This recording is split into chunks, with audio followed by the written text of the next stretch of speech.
What's up, 2026? So, I want to just get into talking about this particular subject, right? This subject, as we go into the beginning of this year, talking about the cycles and the rhythms of the universe, of this third dimension, right? This so called reality that we all experience, right? I want to talk about this. So, time really doesn't exist, right? Time is basically an construct that was made for commerce, basically, right? The only thing that really exists is cycles and rhythms. And it can be in a cycle, it could be rhythm in a cycle, but it really can't necessarily be a cycle within a rhythm, right? Cycles are very, very important, right? When we go to our people, as far as their science and understanding of metaphysics, science, and spirituality of Kemet, they understood how important cycles were and rhythms were. And this is coming from my secular studies and spirituality and Kemet. But as we come to this particular year, I'm really seeing certain things. These things are becoming very clear to me. Now, it's becoming real bad and very sad, right? When we talk about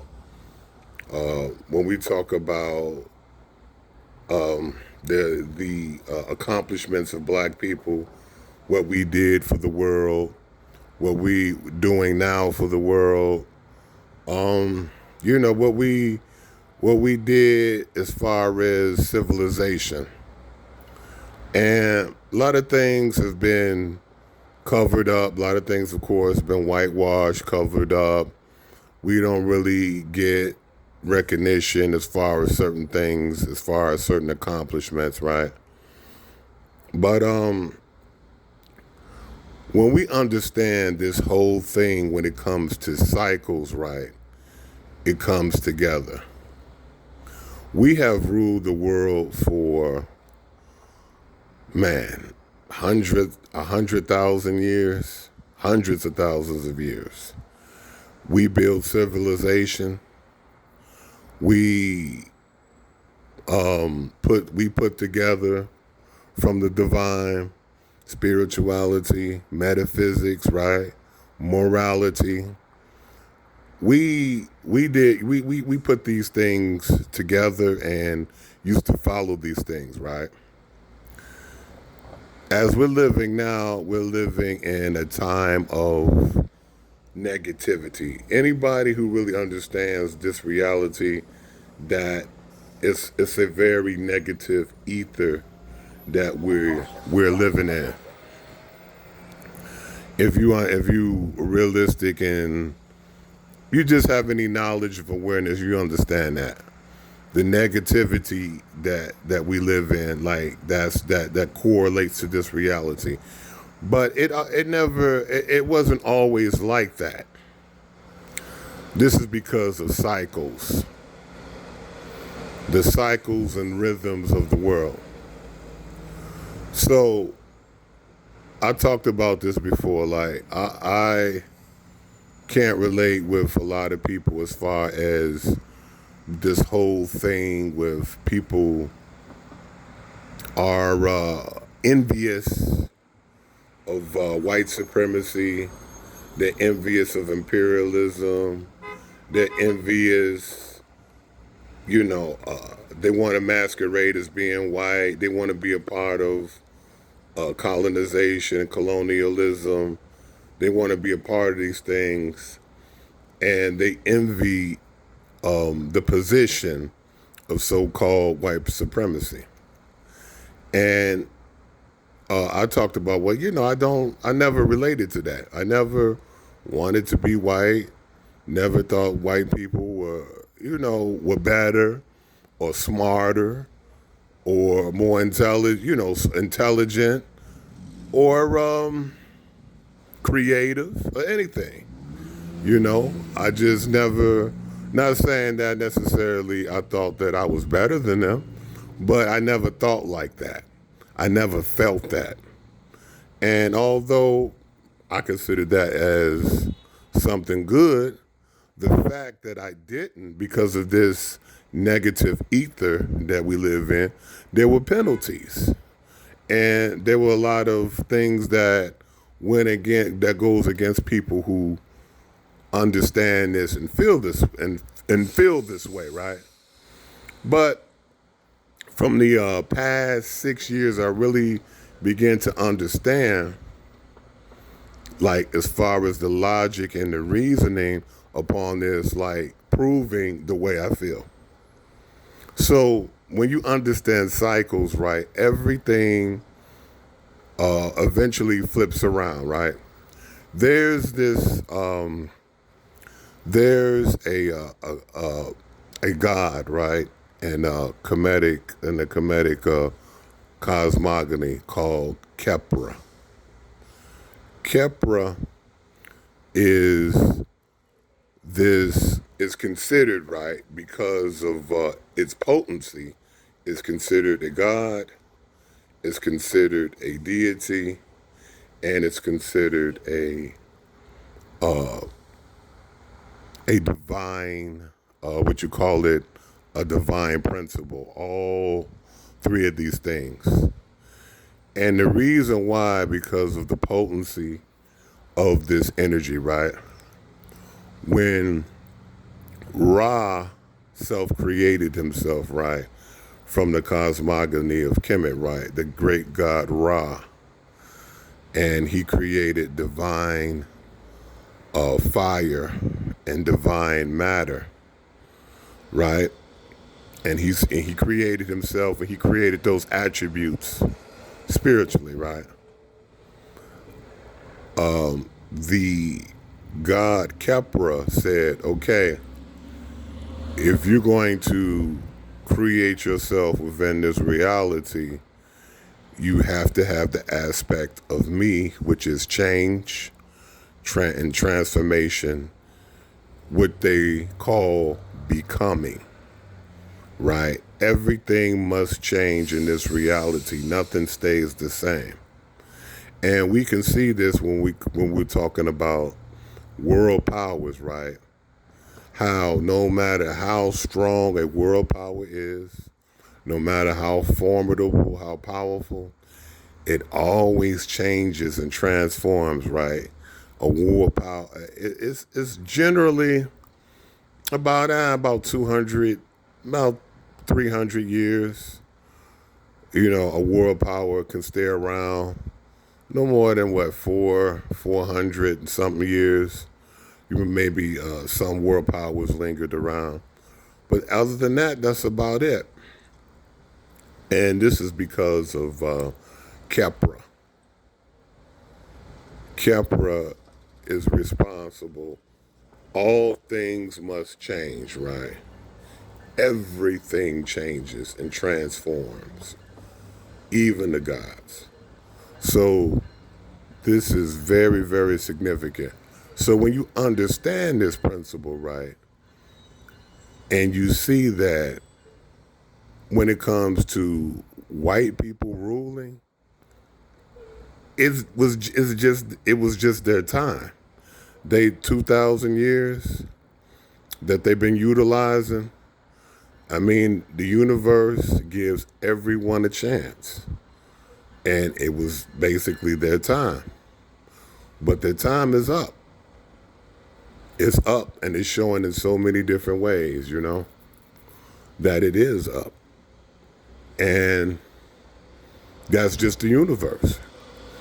Because even in Kemet, right, even when we were in the Shangri-La of rulership all those thousands and thousands and thousands of years ago, when everyone had their purpose, everyone knew their destiny, people worked together. It was an ether of, more of purity, right? It was an ether of goodness instead of, and positivity that could not stay forever. Even as powerful as it was, the rules are that with corruption can only last so much because corruption is destructive by default, right? So corruption destroys, basically, decays. And basically, we knew this, right? We understood that when it came to rulership, right, rulership had certain rules. And the rulership rules were rulership when it came to kings and queens and certain things like that, right? That type of rulership, it was done through bloodline. And the reason for this is because through that bloodline, right, it was certain entities and powers, right, certain deities that was with that bloodline that gave them the power of rulership, right? That they were able to utilize, right? This is the blood, this is the blood, the God, Some people say, oh, I have a God's right to rule, right? And with a lot of people who believe that might is right, that type of rulership, right? They think that, hey, if I dominate you, that gives me the right to rule, right? Of domination, of usurpation, right? And that's corruption. For a long time, we didn't rule like that, right? Things were done according to campaign. This is where the presidency came from, right? The 4-year presidency. And this goes back into the cycles, right? Those 4 years goes into the cycles of the leap year, because the leap year is the closest cycle that's not corrupted, right? That doesn't change. So it's a pure cycle. The leap year is something that happens every 4 years that doesn't miss, right? And this is why the first calendar, right, the Egyptian calendar, doesn't go by the sun. It went by the Sirius star system. It went by the Sirius star, or the Sophic star, right? And this is because our ancestors, right, being the scientists, right, and being exact, understood that cycle was the most perfect cycle for the earth as far as change and transformation and becoming. Every 1,461 years. So the calendar that we had, right, the Egyptian calendar was still a 365-day calendar, but it was never, ever be correlated to the sun. This is what people don't understand, right? And it took them really over 2,500 years. Well, no, it took them about 2,000 years to really get that right as far as the calendar. When they made the Gregorian calendar, they finally got it perfected, but with their propaganda. with all the propaganda and the control aspect they needed to put in, they figured out everything the way that they wanted to. This what makes the Matrix, right? So why the sun doesn't correlate with the calendar, right, as far as a cycle? Because if I point to the sun right now where it's in the sky, it would take 65 years for the sun to make that. No, it would take 56 years for the sun to make that particular cycle where it is in the sky right now. And sometimes there's an anomaly, right? Because we know that because of the shape of the earth is shaped elliptical, which is an oval shape, right? Sometimes it takes 65 years for it to make that transition, right? So that's not a true cycle. Same thing with the moon. If I point to the moon as it is in the sky right now, it would take up to 12 years, 12, 13 years for it to make that exact same trip, that exact same transition within the sky. And it can take up to 15 years. So we see the cycles and the rhythms within those cycles, right? But that's not a true cycle, right? The sun and the moon. So this is why cycles are so important, right? So if you pay attention to cycles, right, this is the key to understanding where we are in the world, right? Because time is an illusion, right? But if as long as we are with the right, correct cycle, as long as our momentum is going with the right rhythm, then we'll be good. As long as we're on the right side of those things. But yeah, this is the reason why, white people, why white supremacy is, came to fruition, because it was their time. Everyone else had their time, so it was theirs. And when the universe gives you your chance, right, to be on top, how long you stay on top is how you act, right? How you prepare. Because, as they say, corruption always goes downhill, right? Corruption always, is nothing never really good comes out of corruption. Even when you're overthrowing the devil, right? If you fight the devil and you overthrow him, you have to be stronger, more malicious, more ruthless than the devil, right? And you don't destroy the devil, you just become the new devil.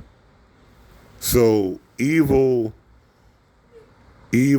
never ever goes away, right? You can't destroy evil. You can only contain it. This is why when it comes to being a good person, it doesn't matter how many good deeds a person does, right? When it comes to being good, it matters how many times a person resists evil. That's what mostly matters, right? That's where your karma comes in, right?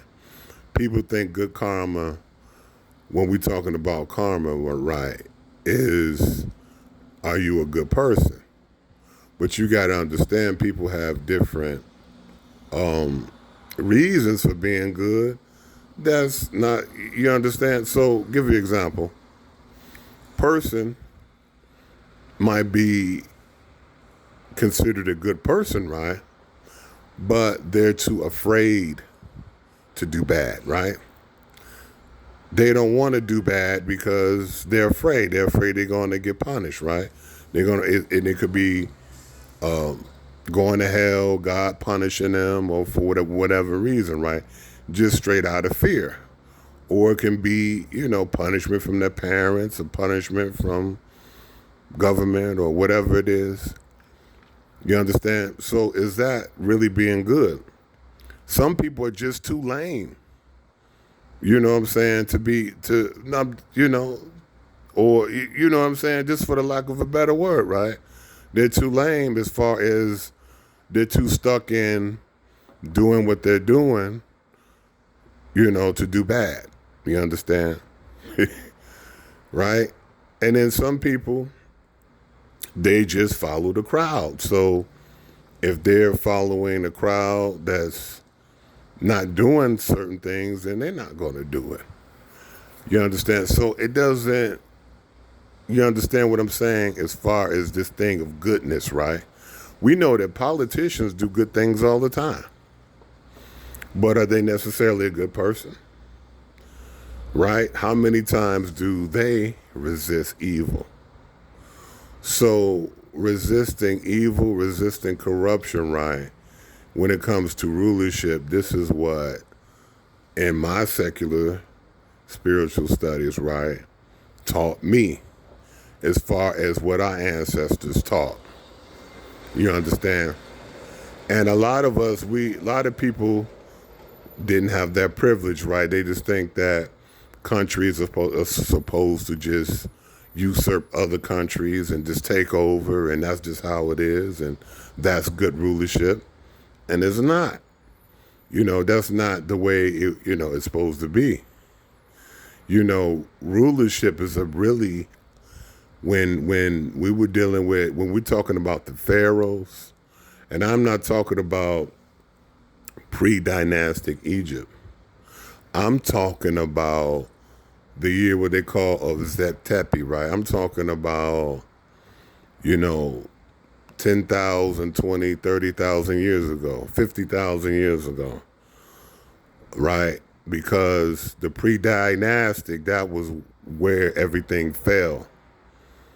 That was things really fell way before that, as far as corruption is concerned when it comes to us. This is why we have the pyramids. This is why we have the monuments, right? Because so we don't forget, right? So we have something to look at and see, like, okay, this is why we were able to do this, because we had this knowledge, right? This knowledge of morality, this knowledge of spirituality, right? This is why we put these things up here. So we have to take into account the invisible, non-tangible pyramid, right? That's important. But yeah, it was just the white man's time to rule. And that's it. And this basically is not really complicated. So all these things where people are trying to, when they taught us that, oh, you are cursed, is a lie. You understand what I'm saying? And when it comes to people, they try to pull out with the Bible saying that, Ham was cursed because he saw his father naked and he told his brothers and sisters. And okay, but to be cursed for, when did that happen? To be cursed for 4,000 years for that? That doesn't make sense. That's not how spirituality works. No curse, things, the way cycles and rhythms work, there's no such thing, right, as a curse for something like that. You understand what I'm saying?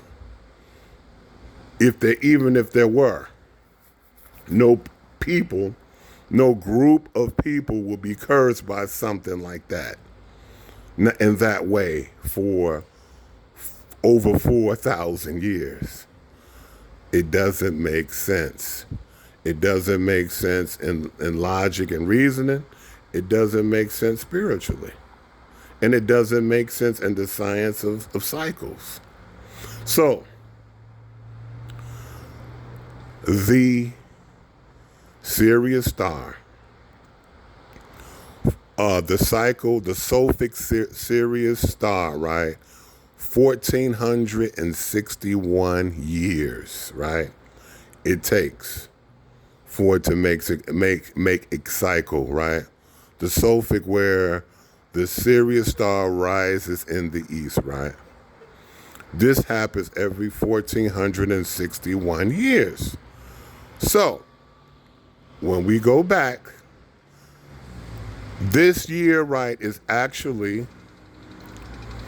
not, like I said, this is the Matrix, right? It's not really 2026, right? It's really almost 426, right? And the reason for this is because it was 426 years ago the Sirius star did its Sophic cycle, which was which means extreme change and transformation and becoming, right? Usually to a detrimental effect. Now, some people, well, yeah, it can even be calculated that around 5,000 or 57 or 5,600 years ago, when you calculate them back and forth, 1,461 years, right? You can calculate that back to the Noah's flood, or the so-called Noah's flood, or the flood of the world. But more recently, and you can look this up. You can look this up with the cycles, right? You can look this up, the Sophic cycles, right? Or the Sirius star cycles, right? And you can find some of this stuff out yourself, even though a lot of stuff is really like hidden. Okay. But this was 1600, right? 426 years ago, right? When in the 1600s is when this alignment had happened. So we understand, right? This was the pinnacle of slavery, right? This is when people started to do things a whole lot different. So the thing with slavery, right? American slavery over here in America, how it was, right? It was revolutionary, right? And it was the first really instances of real slavery, right? Slavery, people say, oh, slavery exists everywhere. Every world power had slavery. Yes, but it was never where people were riding ships all the way across the continent to get people and bring them all the way back to another continent, right? I mean, to another continent, and then do this for commerce. Slavery has never been for commerce in this particular way. So this was revolutionary. This was never ever done in history. Now, yes, lots of people had slavery, but slavery was mostly, political. If you owed money, you could be made a slave. If you pissed off a king, you could be made a slave, okay? Or if a world power came, if you usurped another country or something like that, and another people, another tribe, you enslaved them, but they eventually, out of a generation, a two, which is, I'm talking about people generations. I'm not talking about 100-year generations. I'm talking about generations as people live, out of 20, a score or two, the slavery was ended, right? Because that particular type of slavery was meant to assimilate and grow the group or grow the kingdom, right? But this slavery was totally and completely different, right? And we understand. I ain't gonna even go into about the cruelty, right?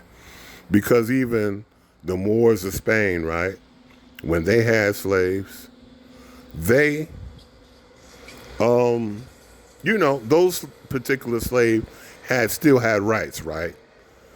And the Vikings, right? The Vikings, when they were taking over the world or whatever, their slaves had certain rights. It wasn't just you can just do anything or whatever. You understand? There was certain rules and everything. But this was revolutionary, the way people were treated, the way driving ships across oceans to bring people and to grab people and to make them slaves out of commerce. That never ever happened in history, right? And the pinnacle of this, where the countdown of this started to really happen, in 1600, right? Even though it may happen a little bit before where they grabbed a few slaves, but this energy really was. This is where this energy really, really, really, what you call it, was just a stampede. Was just strong and powerful and going to fruition, right? When this happened, okay. So we have to understand this, right? This was part of a particular cycle, and within this cycle was a certain rhythm, right? The rhythm of America, the rhythm of the America coming into fruition and being a world power, right? So this is what makes this significant, okay? So when we look at this, right, we see that when they try to talk crazy about our history, our belief systems, right, saying that we were primitive, because these things are not true. But let me talk about this aspect too. Around the time of 1600, right, where the Sirius star was doing its cycle, right? It wasn't just them, right, as far as them going into power. When they came over, they were an aspect of corruption for us because they came over there with their religion, right? We had our different beliefs, right? When they came over to Africa, we had our religious and spiritual beliefs, right? They came over there with their religious aspects, right? Their religious views, their tithes, their different things. And from this, we learned a lot of things where we used our spirituality and we put corruption in our spirituality from them being around us, right? So there were penalties because of this, right? There were penalties for us, right? Taking responsibility like our ancestors, right? They did business and commerce with them, with the enslavers, right? They did business and commerce with them, and then they were told not to. So the whole thing with our situation, because we were at a low point, we were arguing amongst ourselves, and of course they used that. So this has nothing to do with the white man being so smart and us being so dumb. It was mostly a matter of timing. And a lot of us, we kind of really, we went against the grain on our own things, right? We picked up, Christianity. We picked up Islam and all these different things, right? But we didn't utilize we didn't follow our own rules that we had for a long time. We had corruption amongst ourselves, right? We didn't honor our ancestors, right? We didn't ask for, get their advice. We didn't hold their standards and their rules, right? And corruption goes downhill, and that's how we fell, right? In a nutshell. And so because of that, right, they say, oh, you were conquered, so you're not smart, and you're dumb, and you're primitive, and you don't, and that's just simply not true. It's not true at all. So this is one of the things we have to understand, right? And these things are changing as far as we see Africa is beginning to, the signs of them uniting and doing things they haven't done in hundreds and hundreds of years, And we'll see with that. We'll see. But it's going to happen because everything must change. Everything must transform. Everything must become. Nothing stays the same. But it's up to us to hold frame as far as righteousness, standards, morality, right? So we don't crash and burn. This is what we have to understand. All right, man. I hope y'all enjoy this, and I will talk to y'all soon.